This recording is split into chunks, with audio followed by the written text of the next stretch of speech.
Channel giam ký gần mà.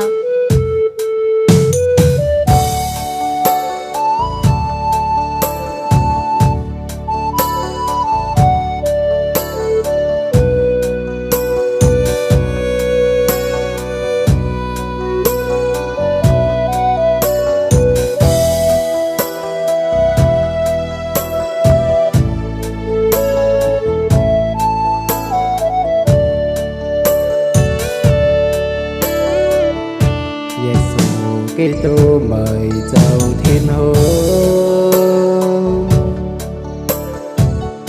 dâm nương sao chia mãi mãi hai ta hai bởi tô mời giờ vừa nhảy chia mây cán xe mang dâm chiều giang cha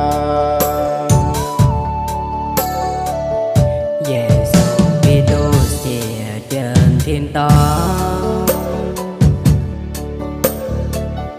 chia tay chúa xây dầm na tam kề tỏ chân bang ngọn tại phồn nhớ vua nên giấy dấu em đường đã nhẹ luôn in thôi lùng điên điên mai yên nhau mai cuốn dâm lùng bia hai tình nghĩa thì đúng ngắm mùa mai trôi nhảy mía chính gió nên nhảy to tại bơi vua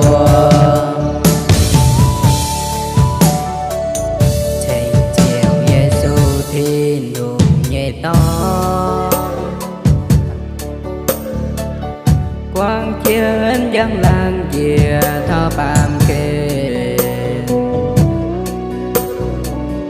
buồn của bàm miền mai chùi phương dê nên chỗ tinh tay dần chiều giang cha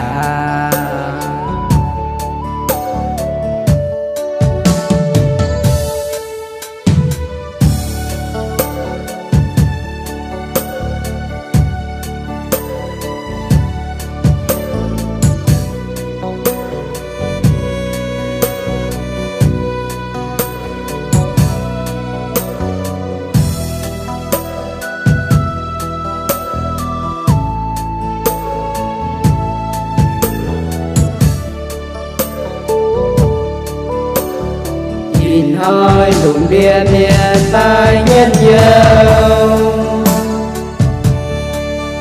mai cuốn dâm lùng bia hai tình nghĩa thì nhung năm mùa mà trôi nhảy miên tình gió nên dây ton tại cõi mưa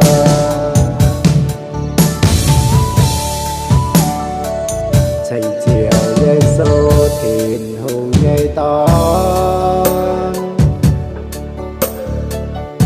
quang chiến giang làng dìa thao phàm kê buồn đùa phàm miền mãi chùi phương dê